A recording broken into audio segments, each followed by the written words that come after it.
மாமா இது என்ன கலெக்ஷன் மாமா?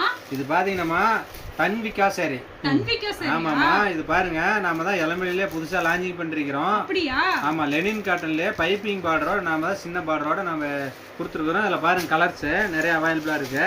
கலர்ஸ் நிறைய அவைலபிளா இருக்கு மாமா. இதுல செட் சாரி கேட்டாலும் கிடைக்குமா? செட் சாரி கேட்டாலும் கிடைக்குமா? 15 செட் சாரினா நம்ம எடுத்துக்கலாம். இதோட ரேட் மாமா? நீங்க என்ன இதனோட ரேட் என்ன இருக்குன்னு சொல்லுங்கமா பார்க்கலாம். தோராயமா ஒரு 800 ரூபாய் இருக்குமா மாமா? இல்லம்மா, ஜஸ்ட் வெறும் 499 ரூபாய்க்கு நம்ம தரோம். வெறும் 499 ரூபாயா? தரமா. நம்ம கடை எங்க இருக்குன்னு சொல்லுங்கமா. அப்படியே நம்ம கடை வந்து பாத்தீங்களா சேலம் மாவட்டம் இளம்பிள்ளையில எஸ்பி ராஜ் டெக்ஸ் மாமா, 4 ரோட் அருகில் இருக்கு. நம்ம சேனலை சப்ஸ்கிரைப் பண்ணாதீங்க, சப்ஸ்கிரைப் பண்ணிக்கோங்க. நம்ம சேனலை ஃபாலோ பண்ணிக்கோங்க. ஆன்லைன் மூலியமாகவும் நீங்கள் பட்ஜெட் பண்ணிக்கலாம், நேரில் வந்து பட்ஜெட் பண்ணிக்கலாம். நீங்கள் ஒரு சிங்கிள் சாரி வேணும் அப்படின்னு கேட்டாலுமே நம்ம கொரியர் போட்டு விட்டுடலாம். நன்றி, வணக்கம். இதுக்கு மேலே வீடியோ கிடையாது.